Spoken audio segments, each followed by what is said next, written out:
another bad season by my team, the Minnesota Timberwolves. I don't even know what to say anymore. Like, we are honestly so trash. Like, it is unbelievable. Just last night, we lost to the Spurs, and we had about a 15-point lead, for like 3 quarters, the first 3 quarters. Even 5 minutes left into the game in the fourth quarter, we still had about like a 10-point lead. Shoot, in the last 3 minutes, I'm pretty sure we still had a good lead. Like, I don't understand. There are certain teams and certain franchises that suck for a good while, but eventually corrected. This franchise has never ever been good. And the one Jimmy Butler season does not count, where we made the playoffs. That just does not count. Like, okay, so get this. You forfeit your future. You trade away Zach LaVine, an amazing wing guard that you drafted in 2015 from UCLA. All you had to do was just wait for him to develop. All you had to do was just be patient. He was having great chemistry with Cat, Wiggins. They were really building a good chemistry together. A good solid core three. Young core. But what do? You trade him away to Chicago. Now he's an all-star, dropping 40 every single night and losing. You think he likes not being in Minnesota anymore? We gave up on him. That is a bad look, Glenn Taylor, the owner of the Timberwolves. We gave up on Zach LaVine. He tore his ACL and we said goodbye.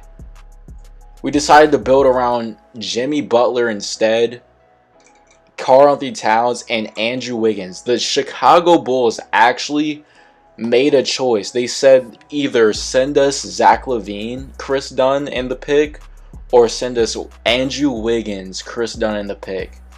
We could still have Zach LaVine, and honestly, I feel like a small amount of me still feels like if Zach LaVine was on the team instead of Andrew Wiggins, because Jimmy Butler's main complaint was that the team wasn't, that people like Andrew Wiggins on the team did not want to win. Their work ethic was not there. Zach LaVine's work ethic is like no other, and he wouldn't have had a problem. He would have fit just well and just fine with Jimmy Butler. He has a great work ethic. If anything, he would have been better with Jimmy Butler.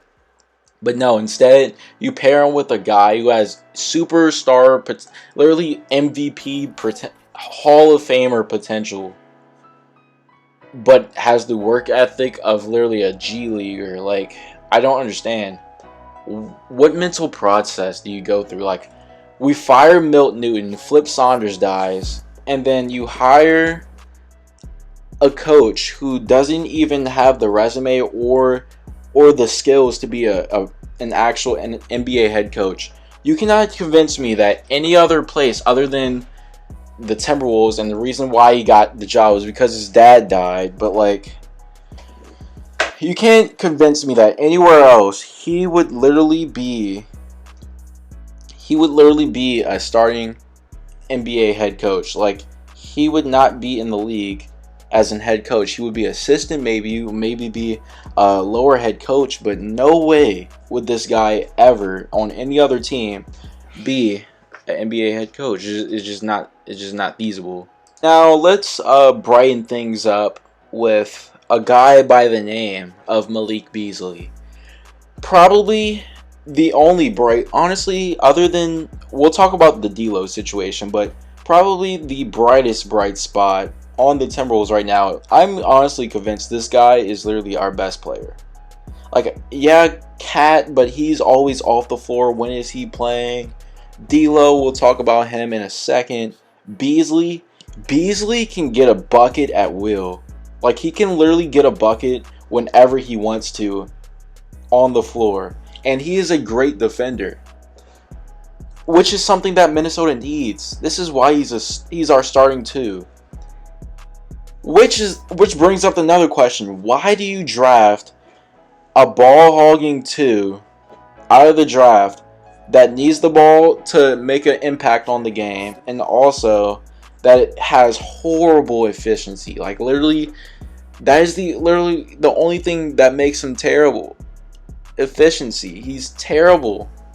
Like, his field goal percentage is just horrible. His field goal percentage just is trash, bro. Like, I don't understand. I really don't understand why instead of drafting Melo, we trade for Ricky Rubio, who is awful. We could just have LaMelo Ball right now instead of Ricky Rubio. And Malik Beasley is already the two. We're trying to force feed Anthony Edwards, honestly. Like, Malik Beasley is the guy for us. Like, he is the guy. He should be, like, a top-tier guy, honestly. He's there. He's not a six-man. He's a starter in this league. And you can't tell me different. Now, about D'Angelo Russell. So, D'Angelo Russell, he's a very interesting player because, I'll say this, him and Malik Beasley are probably my favorite players right now. Every season I've had a favorite player. 2018, after we traded Zach LaVine. Zach LaVine was basically almost what got me into basketball, low key. But, like, not even really. But I've liked him way before I liked basketball way before he's in the league. But I really liked basketball when Zach LaVine came in. And I was a super Timberwolves fan. I liked the Timberwolves with Kevin Love was there and everything. But Zach LaVine, he was the guy. And I was crushed when we traded Zach LaVine. But it's fine. But that season after, I would say my favorite player was probably Josh Okogie. And I don't know why, because I hate him now. But, like, yeah. And then 2019, it was probably somewhere around the lines of, honestly, probably just Cat. I'm not that big of a fan of centers like that, but it was probably just Cat or something.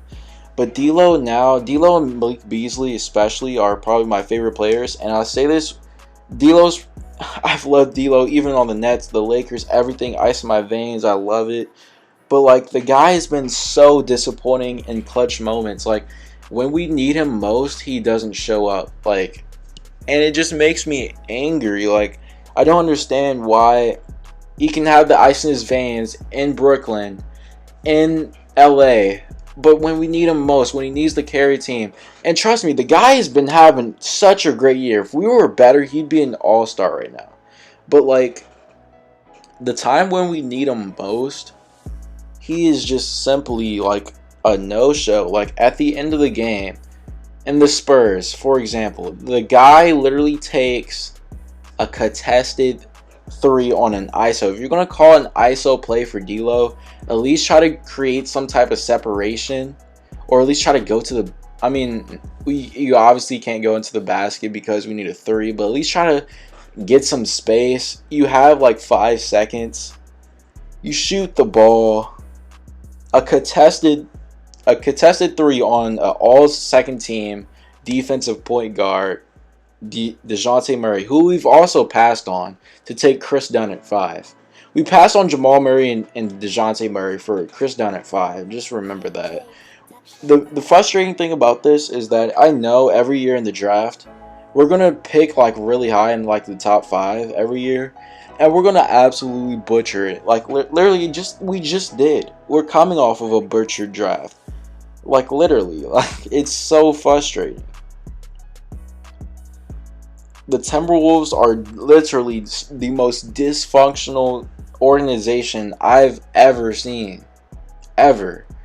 Even in the NFL. I don't think I've seen a major sports team be this dysfunctional. It is literally like chaos. This team sucks so bad. They are horrible. We are literally tied for the worst record in the NBA again. Again. We are always at the bottom of the NBA. Every single year. Every single year. And we're always supposedly rebuilding. Rebuilding does not take 20 years. The longest I've ever seen a successful rebuild is probably the process in the 76ers. And they had drafted bust in Jahlil Okafor, Markelle Fultz, and Nerlens Noel. So they really only drafted 2 good guys. And Ben Simmons isn't even, like... It's really Tobias Harris and freaking Joel Embiid. But It's honestly insane how bad this organization is, and it's just frustrating. But yeah, guys, if maybe you could possibly show some type of sympathy or something by hitting that like button, subscribing, I would really appreciate it. Man, Timberwolves fans are literally in the dirt right now. I feel so bad for us. But yeah, guys, I'll see you in the next one.